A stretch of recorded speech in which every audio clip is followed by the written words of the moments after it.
Movie शुरू होती है और एक वैन में हमें हेना नाम की औरत और उसके हस्बैंड को दिखाया जाता है और ये दोनों हेना की हस्बैंड के डैड से मिलने जा रहे थे। हेना की हस्बैंड के डैड ने अपने सभी बच्चों को अपने पास बुलाया होता है। ये दोनों भी काफी खुश नजर आ रहे होते हैं। हेना का हस्बैंड हेना से कहता है कि मेरे डैड का 75वें बर्थडे है, इसीलिए वो सभी को वहाँ पर इन्वाइट किया है और देखना उन्हें हमें देखकर काफी अच्छा लगेगा। हेना अपने हस्बैंड से कहती है कि तुम्हारे डैड ने मुझे नहीं बुलाया था, लेकिन फिर तुम मुझे लेकर जा रहे हो, देखना कहीं ऐसा ना हो कि उन्हें मेरे यहाँ होने से बुरा लग जाए। वो जवाब देता है कि नहीं, ऐसा नहीं हो सकता, मैंने तुमसे शादी की है तो तुम भी इसी फैमिली का हिस्सा हो, तो तुम्हारा वहाँ होना काफी ज्यादा जरूरी है। दोनों अपने पेरेंट्स के महल के सामने पहुँचते हैं, जहाँ पर हेना की 3 और भी बहन भाई मौजूद होते हैं। एक होता है बड़ा भाई, छोटी बहन केमी थी और बीच वाली भी बहन थी। सभी लोग अपने लोगों से मिलकर बहुत खुश होते हैं, लेकिन उसकी बड़ी बहन सोचती है कि हेना ने पैसे और उसकी अमीरी को देखकर शादी की है। सभी लोग गार्डन में आकर सोचने लगते हैं आखिर ऐसी क्या बात है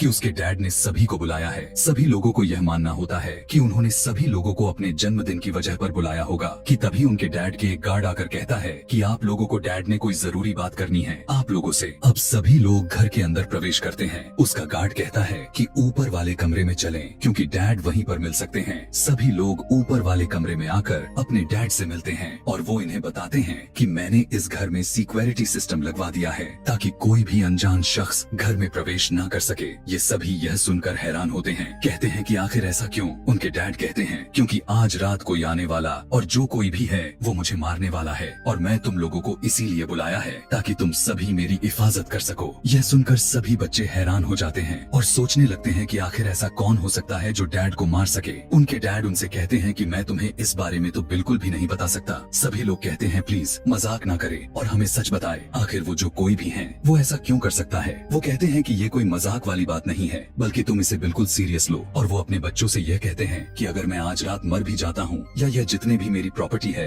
वो सारा का सारा चैरिटी की हो जाएगी, न कि मेरे बच्चों की। लेकिन अगर मैं जिंदा रहा तो यह सारी प्रॉपर्टी तुम सब में बांट दूंगा और इसीलिए तुम सभी को आज रात मुझे महफूज रखने के लिए कुछ भी करना होगा। सभी लोग इस बात को सुनकर दंग रह जाते हैं, सोचने लगते हैं कि आखिर ऐसा कैसे हो सकता है और डैड ऐसा क्यों कह रहे हैं। लेकिन तभी वो अपने गार्ड को यहाँ से जाने के लिए कहते हैं। गार्ड बाहर जाकर सारे दरवाजे को बाहर से लॉक कर देता है ताकि कोई भी वहाँ से ना अंदर ना बाहर जा सके। कुछ देर के बाद सभी एक नीचे जाकर एक जगह बैठकर बातें करने लग जाते हैं कि आखिर डैड को ऐसा क्या हो गया है। वो ऐसी बातें कर रहे हैं और वो ये भी कहते हैं कि शायद डैड हमें आजमाना चाहते हैं। उन्हें नहीं लगता कि यहाँ कोई भी आएगा उन्हें मारने के लिए, क्योंकि सारे खिड़की दरवाजे तो पहले ही लॉक हो चुके हैं। अब हेना उनसे कहती है क्या पता डैड सच कह रहे हो, अगर ऐसा हो भी सकता है तो हमें उनकी जान बचानी होगी। सभी लोग हेना की बातों को नजरअंदाज करते हैं और अपने अपने कमरे में चले जाते हैं। केमी शराब वाले रूम में जाती है जहाँ पर वो देखती है बहुत सारी शराब की बोतलें रखी गई थी और जब वो एक शराब की बोतल को उठाती है तभी उसी कमरे में से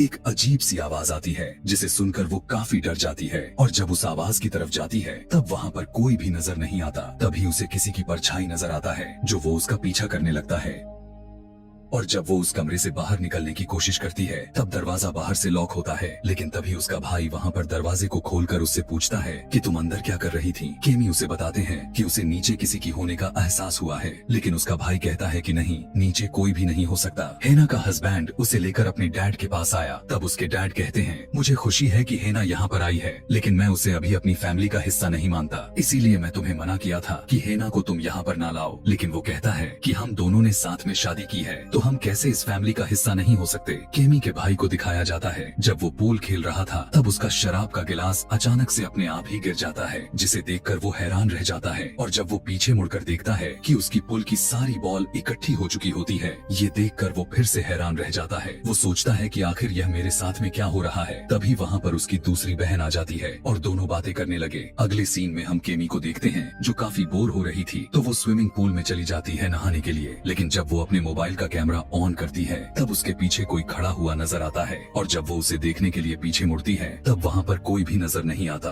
वो डर कर आवाज लगाती है कि अगर जो भी है वो प्लीज बाहर आ जाए। लेकिन जब वो चेक करने गई तब वहाँ पर कोई भी नजर नहीं आता, जिसके बाद केमी स्विमिंग पूल में चली जाती है कि तभी अचानक से कोई पीछे आता है और उसे पकड़कर उसके सिर पर वार कर देता है, जिससे उसकी बहुत सारी खून निकलने लग जाता है और वो अनजान सी चीज केमी को स्विमिंग पूल में फेंक देती है और उसकी मौत हो जाती है। केमी के बहन भाई आपस में बात कर रहे थे कि आखिर उसके डैड ने ऐसा क्यों किया और उनकी क्या प्लानिंग है। लेकिन तभी वहाँ पर हेना का हस्बैंड आकर इन दोनों की बातों को सुन लेता है कि वो दोनों उसकी बीवी के बारे में गलत बातें कर रहे थे। अब उन्हें एहसास होता है कि केमी यहाँ पर नहीं है और जब वो नीचे गए तो उन्हें केमी की लाश मिलती है, जिसे देखकर वो एकदम से दंग रह जाते हैं और कहने लगते हैं कि आखिर यह किसका काम हो सकता है। केमी का भाई कहता है कि वो मेरी बहन है तो हम उसे बिल्कुल भी नहीं मार सकते और यहाँ हमारे सिवा कोई और भी नहीं है, और यह भी कहता है कि हमारे बीच ऐसी भी लड़की है जो हमारे फैमिली की नहीं है। यह सुनकर उसका भाई यानी हेना का हस्बैंड कहता है कि मैं ऐसी इल्जाम बिल्कुल भी बर्दाश्त नहीं कर सकता, क्योंकि वो हर वक्त मेरे साथ ही थी और वो केमी के साथ ऐसा हरगिज नहीं करेगी। ऐसा तो बिल्कुल नहीं हो सकता। इन दोनों का मानना था कि अगर घर की सारी दरवाजा बंद है तो यहाँ पर कोई भी नहीं आ सकता केमी को मारने के लिए, इसीलिए हमारा शक हेना पर था, तो शायद हेना ने ही उसे मारा होगा। अगले सीन में जब उसके डैड को पता चलता है कि उसकी छोटी बेटी की मौत हो चुकी है, तब वो नीचे आकर अपनी बेटी के लिए रोने लग जाते हैं और कहते हैं कि उसकी मौत बहुत ही बुरी हुई है। सभी बच्चे अपने डैड से पूछते हैं कि आखिर इसको मारने वाला कौन है, जिसके बाद डैड उन्हें बताते हैं कि असल में उनके घर में कोई आत्मा मौजूद है जिसने केमी को मारकर हमसे छीन लिया। मैंने उस शैतान से कुछ डील किया है जिस वजह से वो शैतान ऐसा कर रहा है। यह सुनकर हेना हैरान हो जाती है। सभी कहते हैं कि पूरी बात बताएं, लेकिन उनके डैड कहते हैं कि मुझे कुछ भी समझ में नहीं आ रहा है। लेकिन उसके डैड उन्हें पूरी बात नहीं बताते और कहते हैं कि मेरी बेटी तो अब मर गई, लेकिन अब मैं हेना को भी अपना वारिस मानूंगा और मैं अपनी प्रॉपर्टी में से हिस्सा देने के लिए तैयार हूँ। यह सुनकर केमी के दोनों भाई बहन काफी हैरान हो जाते हैं और कहने लगते हैं, डैड आखिर आप ऐसा कैसे कर सकते हैं। डैड कहते हैं, केमी की मौत के बाद किसी को तो प्रॉपर्टी मिलना ही चाहिए ना, इसीलिए अगर तुम्हें और भी ज्यादा अमीर होना है तो तुम्हें मुझे जिंदा रखना होगा। केमी का बड़ा भाई अपने डैड के ऑफिस से गन को ले लेता है अपनी सुरक्षा के लिए और कहता है कि जिस किसी ने भी मेरी बहन को मारा है मैं उसे जिंदा नहीं छोड़ने वाला। दोनों भाई बहन एक बार फिर से हेना पर इल्जाम लगाने लगते हैं और कहते हैं उसने ही केमी को मारा है। लेकिन हेना कहती है कि केमी के साथ मेरा रिश्ता काफी अच्छी थी और मैं उसे मारने का कैसे सोच सकती हूँ। तभी हेना और उसकी हस्बैंड नीचे जाते हैं, लेकिन वहाँ पर केमी की लाश नहीं होती है। यह देखकर वो हैरान हो जाते हैं और सोचने लग जाते हैं आखिर उसकी लाश कहाँ गायब हो गई। अब उन्हें लगने लगता है कि यहाँ पर जरूर कोई न कोई है जो उन्हें और यहाँ के सभी लोगों को जान से मार डालेगा। इसीलिए दोनों अब फैसला करते हैं कि अब यहाँ से निकलना होगा। दोनों दरवाजा तोड़ने की कोशिश करते हैं लेकिन इससे कोई भी फायदा नहीं होता, जिसके बाद हेना का हस्बैंड उससे कहता है कि हम नीचे के रास्ते से निकल सकते हैं। तब वो नीचे जाने लगती है ताकि वो वहाँ से बाहर निकल सके। केमी की बहन उसकी पेंटिंग की तरफ देखती है जो उसे घूर रही थी और वो उस तस्वीर को देखकर वो हैरान होने के साथ डर भी जाती है कि तभी उसका भाई वहाँ पर आ जाता है और अपनी बहन से कहता है कि मैं अपने डैड को बचाने के लिए किसी भी हद तक जा सकता हूँ। मुझे लगता है कि हेना और हमारा भाई मिलकर ये सब साजिश कर रहे हैं कि वो दोनों अमीर हो सके और डैड की प्रॉपर्टी की वारिस बन सके, लेकिन हम दोनों ऐसा नहीं होने देने वाले हैं। हेना और उसका हस्बैंड नीचे होते हैं और दोनों बाहर जाने का रास्ता ढूंढने हैं। तब उन्हें पता चलता है कि यहाँ पर सभी जगह लॉक्ड है। तभी हेना की हस्बैंड एक दरवाजे की लॉक की खोलता है और कहता है कि इसमें तो थोड़ा सा निकलने की जगह है, जिसमें से हेना निकलने लग जाती है ताकि बाहर जाकर मदद ला सके। लेकिन वो निकलने की जगह उसी दरवाजे में अटक जाती है कि उसे बाहर से कुछ नजर आती है, जो देखकर वो डर जाती है। अपने हस्बैंड से कहती है, मैंने किसी को देखा है। वो हेना को अंदर खींच लेता है। जब वो दोनों दरवाजा को बंद कर रहे थे तब वो अपने सामने एक डीमन को देखते हैं। उसे देखकर वो हैरान हो जाते हैं और सोचने लग जाते हैं कि आखिर ये क्या चीज है। इससे पहले कि वो डीमन इनके पास आ पाता, वो दोनों भागकर लॉकर में चले जाते हैं। लेकिन तभी केमी के बहन भाई उस लॉकर का दरवाजा बंद कर देते हैं ताकि वो बाहर ही ना आ सके। यह देखकर वो हैरान हो जाते हैं। उसका हस्बैंड उसे कहता है कि अगर यहाँ का टेम्परेचर 0 डिग्री से कम होगा तब हम मर जाएंगे। यहाँ पर ऑक्सीजन लेवल बहुत ही कम है, इसीलिए हमें किसी भी तरह करके यहाँ से बाहर निकलना होगा। वो दोनों कोशिश तो करते हैं बाहर निकलने की, लेकिन वो इसमें नाकाम रहे।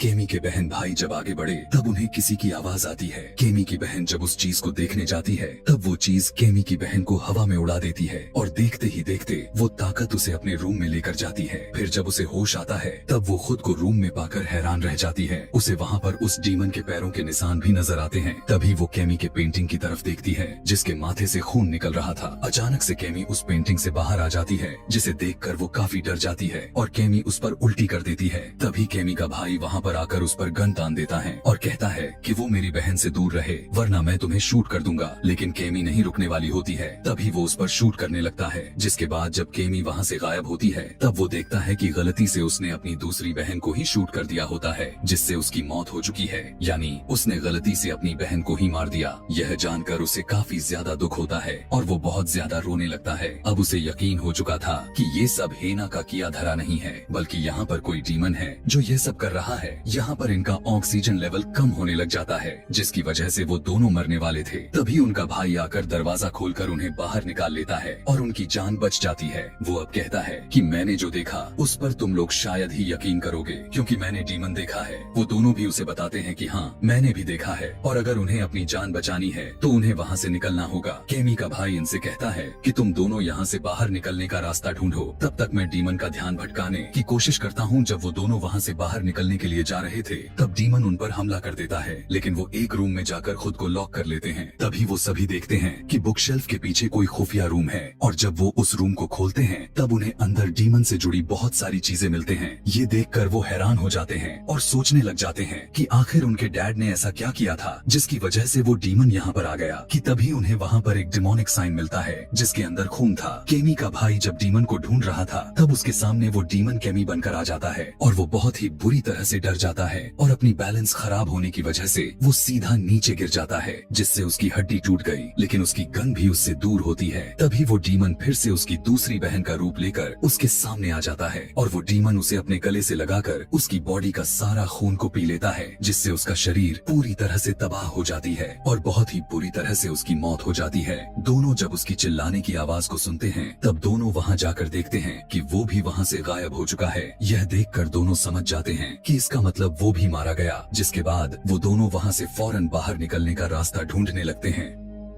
जिसके बाद अपने डैड के रूम में चले जाते हैं। वो दोनों डैड से पूछते हैं आखिर आपने ऐसा क्या किया है जिसकी वजह से उसकी सारे बहन भाई मारे गए। वो उन्हें बताते हैं कि इस घर में एक डीमन है जिसके साथ मैं किसी खास मकसद के लिए एक डील की है। दरअसल मैं अपने सारे बच्चों को उसके सामने कुर्बान कर दूंगा ताकि मैं इमॉर्टल अमर बन सकूं और कुछ टाइम और जी सकूं, क्योंकि मैं अमर बनने के बाद अभी लंबे टाइम तक जिंदा रह सकता हूँ। मैं मरना बिल्कुल भी नहीं चाहता। मैं 75 साल का हो चुका हूँ और मुझे मरना मंजूर नहीं, और मुझे जिंदा रहने के लिए मैंने उस डीमन से अपने सारे ब्लड लाइन यानी अपने बच्चों का यानी अपने नस्लों का सेक्रीफाइस दे दिया, यानी उनकी कुर्बानी। मतलब उसने अपनी बच्चों की आत्मा को डीमन को बेच दिया था और यही वजह होता है कि वो डीमन उसके सभी बच्चों को एक एक करके मार रहा था। यह कहने के बाद वो एक गन को उठाता है और अपने बेटे यानी कि हेना के हस्बैंड को शूट कर देता है, जिससे वहाँ पर उसकी मौत हो जाती है। यह देखकर हेना बहुत ही ज्यादा डर जाती है और पूरी तरह से टूट जाती है। तब उनका डैड हेना को मारने जाता है। वो उससे कहता है कि देखा जाए तो तुम मेरी फैमिली की नहीं हो, लेकिन फिर भी तुम्हें मारना ही पड़ेगा।